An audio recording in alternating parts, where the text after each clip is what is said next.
মামা বাড়ি চলো, চান করতে হবে, চান করতে হবে, চলো। তোমার ছাতা নাও। Goldie Goldie Goldie Goldie Goldie Goldie Goldie Goldie Goldie tata tata Piu tata. Good morning everyone, welcome back to my channel. তো আমি সকালবেলাতেই সৌম্যর বাড়িতে এসেছিলাম, আগের ব্লগেই বলেছি একটা দরকার ছিল, সেই দরকারটা হয়ে গেছে, মানে কথাবার্তা হয়ে গেছে। এখন আমি যাচ্ছি ঘরে। চিকেনের কি অবস্থা দেখি, সুলতাদিকে বলেছিলাম চিকেনটা ভাজো, কি করেছে, মশলাও করা হয়নি, কি হচ্ছে দেখে আসি। বাবা কি রোদ, সামনে নদী যাচ্ছে ছাতা নিয়ে।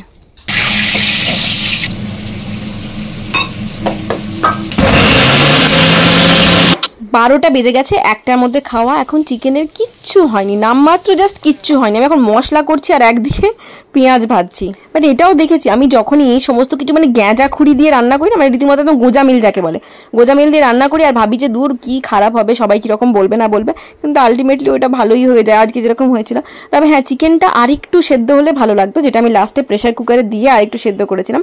তাড়াহুড়ো চলে না, মানে কি যে জঘন্যভাবে রান্নাটা আজকে করেছি। ভালো হয়েছিল ঝোলটা খেতে, ঠিক আছে, বাট ভীষণ তাড়াহুড়োর মধ্যে রান্নাটা করেছিলাম আজকে। কথাতেই আছে তাড়াতাড়ি কাজ বাড়াবাড়ি, সেই ভয়ে ভয়ে করেছিলাম, কিন্তু যাই হোক ঠিক আছে, শেষ রক্ষার। এইদিকে দেখুন আমি ডোসা বানাবো বলে মশলাটা করে তো রেখে দিলাম, অল্প একটু ভাতও দিয়েছিলাম ক্রিস্পি হবে বলে, কিন্তু আলটিমেটলি কালকে ডোসাটা হয়নি, যেটা পরের দিনে করবো বলে ঠিক করে রেখেছি। দেখবেন যখন কাজ হয় না তখন একসাথে এক গাদা কাজ পড়ে। এই যে জিরেটাও আবার শেষ হয়ে গেছে, ধনে আমার কাছে ছিল, জিরেটা শেষ হয়ে গেছে, জিরেটাও ভরে রাখলাম।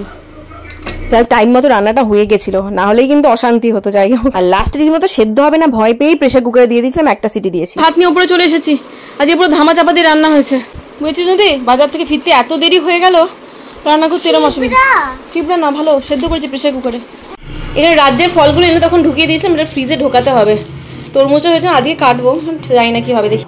এখানে চাল ডাল যেটা ভিজে রেখেছিলাম, মানে ডোসার ব্যাটারটা ওটা বেটে রেখে দিয়েছি, ঢাকা থাক, একটু ফার্মেন্টেড হয়ে যাক, তারপর রাত্রেবেলা করবো।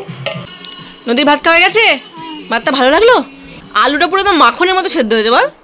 এখনো তোমার গাছে এক দুটো লেবু আছে, মিচ্ছে মুখে বলে মানে লেবু নিয়ে সব ঝোলের সাথে খেতে ভালো লাগে পাতলা পাতলা, সে আনলো না, সে ফোনে কথা বলছে। বাড়িতে যা বুড়ো বুড়ো মার্কা লেবু ছিল ওইগুলো নিয়ে নিয়েছি। আঙুর না অল্প করে এনেছি, যতই ফ্রিজে রাখুন না কেন খুব তাড়াতাড়ি নষ্ট হয়ে যায়, বিশেষ করে এই মুখের দিকগুলো না বেশি কালো কালো হয়ে যায়, বাজে লাগে খেতে। তো আজকেই সব আঙুরগুলো মোটামুটি এগুলো সব ধুয়ে দিচ্ছি, নদীকে দিয়ে দিই, ও খেয়ে নেবে। এই যে ফাঁকা আঙুরটা ভালো লাগলো, মিষ্টি লাগলো, খুব মিষ্টি লাগলো তো, আঙুরটা মিষ্টি ছিল এমনিতে। এখন বাজছে বিকেল 5:30, আমি নিচে যাচ্ছি, নিচে সন্ধ্যে টন্ধে দেবো, তাড়াতাড়ি দিয়ে দেবো, দিয়ে মাকে চা ফা খেতে দিয়ে আমি বেরোবো। যাচ্ছেন না, একজনের আনন্দ দেখুন না, নিজে সুইমিং ড্রেস থেকে নিজে একটা ব্যাগে কুড়িয়েছে, দিয়ে ওটাকেই কাঁধে নিয়ে যাচ্ছে। রুকসানার বাড়ি থেকে অনেকক্ষণ আগে চলে এসেছি, এসে নদীকে একটু পড়াশোনা করালাম আর কি, পুরোনো জিনিসগুলো মানে ঝালালাম যাতে ভুলে না যায়। এখন বাজছে 8টা, আর আমরা বেরোচ্ছি একটু এই সামনের দোকানে, মিস্টার মুখার্জি এটা মানে ফলমার শু কিনবে, তো ওইটা তো একটা বাহানা জাস্ট। আমিও যাচ্ছি, এখানে নতুন না ছোট্ট একটা মল, শপিং মল ওপেন হয়েছে, আজকেই ওপেন হয়েছে, তো ভাবলাম যে প্রথম দিনে যদি কিছু সেল বা অফারে থাকে না, যে প্রথম দিনে একটু ডিসকাউন্টে পাওয়া যায়। যা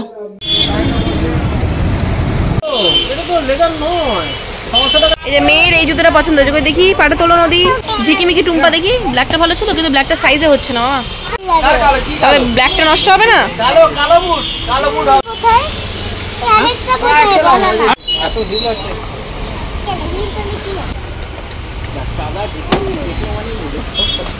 নদী এই জুতোটা নিল হোয়াইট কালারের, বালেরিনা। এইখানেও আবার একটা বাজার হচ্ছে, কসমো বাজার, এই ঠিক উল্টো দিকে। যে বাজারটা ওপেন হয়েছে ওইখানে যাই, কি জানো নামটা, বিগ ভি। চারিদিকে এখন সেল চলছে, তুই সেলে কিছু কিনবি, কিনবি সেলে।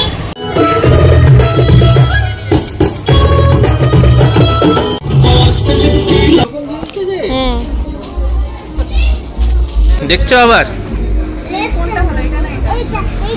এইটা ভালো, কোনটা দেখছো? এইটা বেটার না, ওটাই ভালো লাগছে। চলো চলো চলো চলো চলো, বাবাকে বাইকে বসো।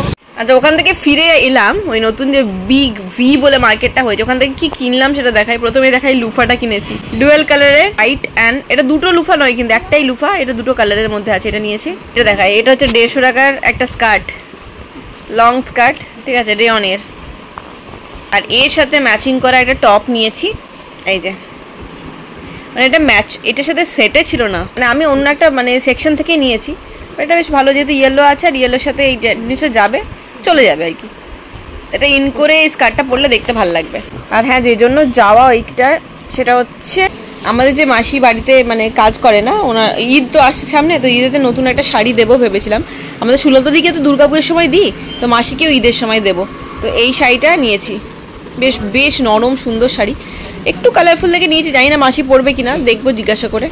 Good morning everyone. কালকে তাড়াতাড়ি ঘুমিয়ে পড়েছিলাম, সিরিয়াসলি কালকে তাড়াতাড়ি ঘুমিয়ে পড়েছিলাম, কারণ দুপুরবেলা ঘুম না হলে রাত্রেবেলা একটু তাড়াতাড়ি ঘুমানোর চেষ্টা করি, শরীর খারাপ করে যায়। আর আজকে সকাল সকাল ঘুম থেকে উঠে স্নান, পুজোটা বৃহস্পতিবারে পুজো খুব ভালো করে কমপ্লিট করেছে, মনটা একটু শান্তি লাগছে। আর এক মেয়েকে দেখুন, কাল থেকে যে এই জুতোটা কিনেছে, ও সারাক্ষণ ঘুম থেকে উঠেই মুখটাকে ধুয়ে এই জুতো দেখতে চলে এসেছে।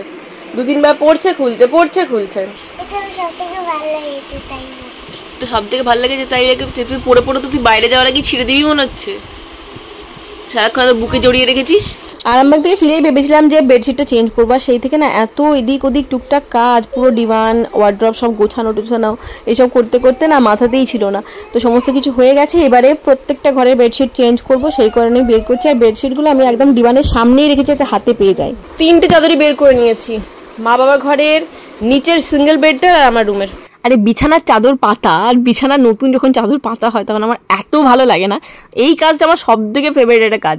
আগেও বলেছিলাম কোন কাজটা করতে আমার একদম ভালো লাগে না, যেরকম কাপড় জামা মেলা আর কাপড় জামাগুলো গোছানো, ওইগুলো আমার একদম বিরক্ত লাগে কাজ। আর এইটা হচ্ছে আমার সব থেকে প্রিয় কাজ, বিছানার চাদর পাতা ভাঁজ করা এইগুলো।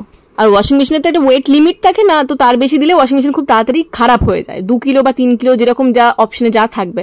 তো আজকে আমি ভেবেছি মায়ের যে সিঙ্গেল বেডের যে চাদরটা সেটা দেবো, আর একটা লেপের ওয়ার্ড আছে, আর একটাই বাকি আছে কম্বলের ওয়ার্ডটা, ওটা দুটো একসাথে দিয়ে দেবো। আর এই দুটো চাদর আমার আর বাবার ঘরের যে চাদরটা ওগুলো রেখে দেবো, পরে কোনো সময় একটা কেচে দেবো। আর মিস্টার মুখার্জি আর 2 দিন পরেই বম্বে যাচ্ছে মিটিংয়ের জন্য, সেই জন্য ওর জামা কাপড়গুলো কয়েকটা ইস্ত্রি ফিস্ত্রি করে রাখি, বিশেষ করে প্যান্টগুলো যে যেমন কাঁচা হবে ইস্ত্রি করে তুলে রেখে দেবো, তাহলে হাতের কাজটা কম থাকবে। আর যদি সব রেখে দিই না, তো পাহাড় পর্বত আয়রন করতে কোমর ফাটবে, হয় আমার, মিস্টার মুখার্জিকে করতে হলো, মিস্টার মুখার্জি সবারই, যেন দুটো একটা করে আমি ওই হোক মিলেমিশে আয়রন করে রেখে দিই। জিন্স ও বেশি আয়রন করতে বারণ করে, তাহলে নাকি ওর ভালো লাগে না, তো অল্প করেই আয়রন করে রেখে দিই। আচ্ছা, এই ঘরে বিছানা আমার ঠিক করা হয়ে গেছে, ওই ঘরে বাবা এখন টিভি দেখছে, চান করতে গেলে চেঞ্জ করবো। বালিশের ওয়ার্ড এই দুটো চেঞ্জ করে দিচ্ছে, এই দুটো চেঞ্জ করে আমি এখনো পড়াইনি, কারণ যেগুলো চেঞ্জ করেছে ওইগুলোই কেচা পরে পরিয়ে দেবো। এখন জল খাবারের সময়, এরপর রান্না স্টার্ট হবে। মিস্টার মুখার্জি গেছে টমেটো আনতে, আজকে আলু পটলের তরকারিটা করবো, নিরামিষ রান্না, টমেটো না হলে ভালো লাগে না, তো টমেটো আনতে গেছে, এরপর এলে করবো।